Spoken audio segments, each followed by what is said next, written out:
नमस्कार, मी गणेश अचवल स्वामी कृपा क्रिएशन्स या युट्यूब चॅनल मध्ये तुम्हा सर्वांचं मनपूर्वक स्वागत करतो. निमित्त आहे गुढीपाडव्याच्या निमित्तानं स्नेहसंमेलन जे आयोजित केलं जातं गेली 17 वर्ष.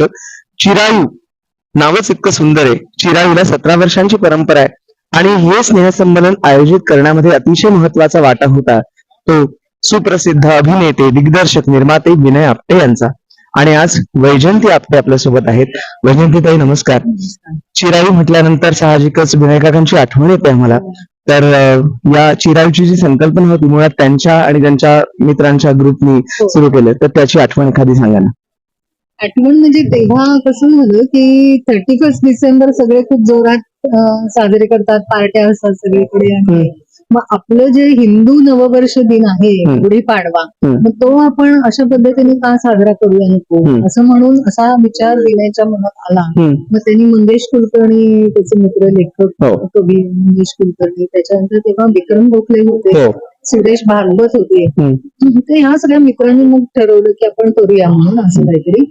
म्हणून मग पहिल्यांदा सेंटर हॉटेल जे आहे तिथे चिरायूचा हा पहिला कार्यक्रम गुढीपाडव्याच्या आदल्या दिवशी झाला.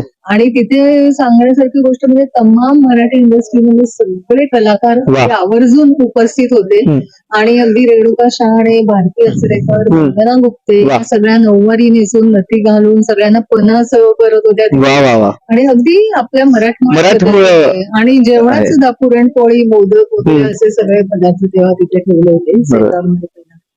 पण मग त्यानंतर ही परंपरा सुरू झाली.